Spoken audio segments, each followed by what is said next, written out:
When Chris Licht became the CEO of CNN, here's what CNBC said, quote, Licht is already contemplating how to cover Trump if he runs for president again in 2024.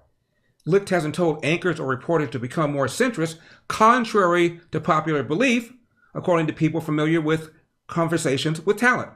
He does want viewpoints from both sides of the political divide to appear on CNN, but he won't stand for guests who push disinformation, he said. The analogy I love to use, Licht said, is some people like rain, some people don't like rain. We should give space to that. But we will not have someone who comes on and says, it's not raining, end of quote. CNBC wrote, this will require CNN anchors, reporters, and bookers to steer guests into topics they're qualified to speak about. CNN won't ban guests who have supported the false claim that 2020 election was stolen, but the network will attempt to keep conversations with these people in safe zones of truth, said people familiar with Licht's thinking, end of quote, said CNBC. My guest is director of the media analysis at the Media Research Center and executive editor of the blog newsbusters.org. Please welcome Tim Graham. Tim, how's that quest for nonpartisanship at CNN coming along? I can't say we had great hopes, and it wouldn't take much to have Republicans on, to be fairly respectful to them. It wouldn't be hard for them just to basically take some of the politics out of their everyday news product. We're really seeing none of that. I mean, when you move Don Lemon from evening to morning, you're not really changing anything. We can obviously see that. So it really is the same product we were getting before. So I don't know why you would go out and make all these promises. I feel the same way. I watch a lot of CNN. I say on my show, and MSNBC hee-haw, so you don't have to. I'm not seeing any difference whatsoever. I think, though, Tim, they stopped using the term the big lie. Am I wrong about that? Maybe not as much as they used to. I know that was something that Licht wanted them to not say as much. I think that more so these days, there's a lot more sticking up for Biden and not quite as much attack on Trump. But you could really see it when the House Republicans had a hearing about Twitter and the Hunter Biden laptop, when Oliver Darcy put out this just screamy newsletter, trying to say that everything Fox does is lies and misinformation, and just not really want to engage with the idea that they all suppressed the story of the Hunter laptop, which is the story of Joe Biden's corruption. They just can't hack that. When I was running for governor, Tim, one of the first questions I was asked was, did I believe 2020 was fair? As if that had anything to do with why I was running for governor of California. So finally I said, would you please ask my opponent if he believes 2016 was fair? Because for 4 years, Hillary's been running around referring to Donald Trump as illegitimate, calling the election stolen. Nobody calls her attacking the foundations of our republic. Al Gore to this day believes the Supreme Court put George W. Bush there. You had Stacey Abrams saying that she was a victim of voter suppression. The chair of the January 6th committee, Benny Thompson, the first week of January 2005, tried to not qualify Iowa, claiming that the voting machines had been tampered with. He joined 30 other Democrats, and I think one other senator joined with him in trying to decertify Ohio rather. Nobody ever called these people, quote, election deniers. So the whole thing is so effing phony. I don't know what to say. Effing stands for freaking, by the way. Yeah, the use of election denier is especially important. And I do think that there is a difference in degree. If Donald Trump's going to go around and say, I won, that's one level of denial. It's another for you to say, I don't think the election was fair. I don't think the media was fair. I think that this was a rigging to try to suppress the Hunter Biden story and to try to suggest that the laptop had all the hallmarks of Russian disinformation. And now here in 2022, the New York Times says the laptop is real. The Washington Post says the laptop is real.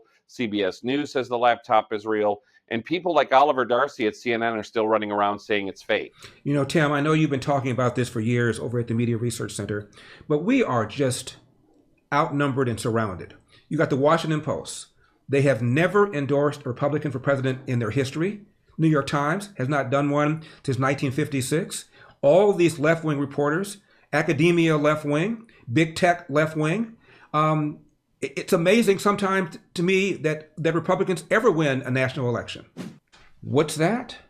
The great Eldersky is holding a pair of my slippers from MyPillow. I am.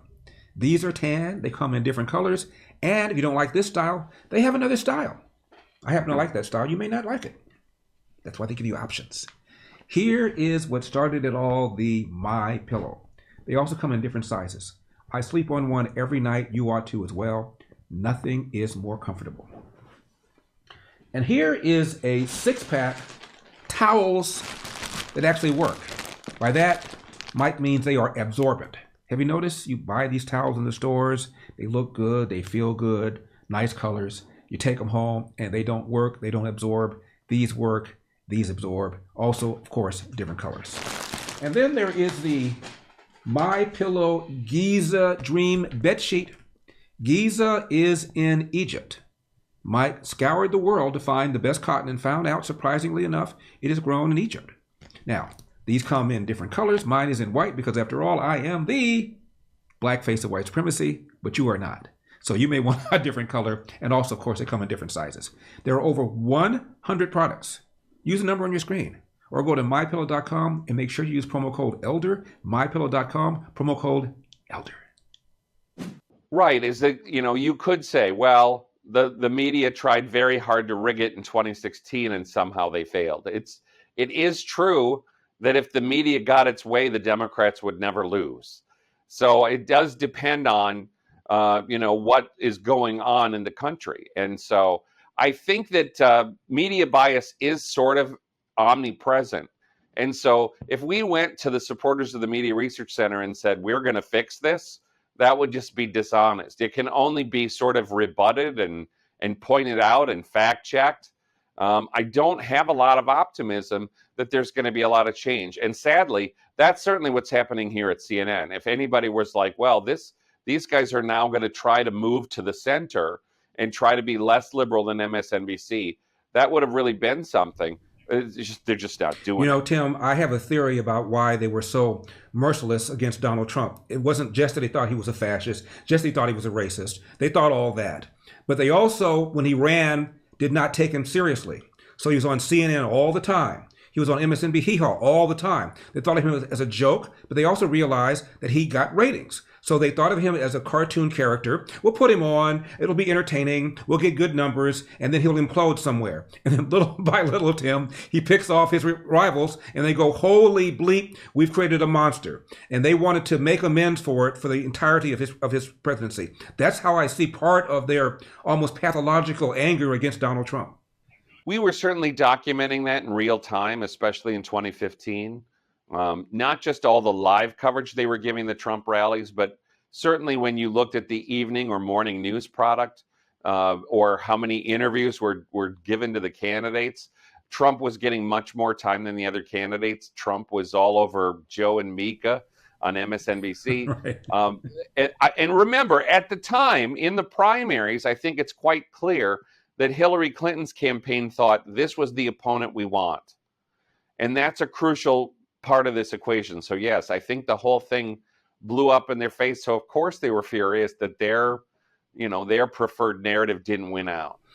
Tim Graham, Media Research Center. Tim, thank you very much for coming on. I appreciate it. My pleasure. Now hit that like button, hit subscribe, and then scroll down a little bit. You'll see where you can become a member of our mailing list. Because every now and then, for reasons I find confusing, YouTube doesn't like our videos.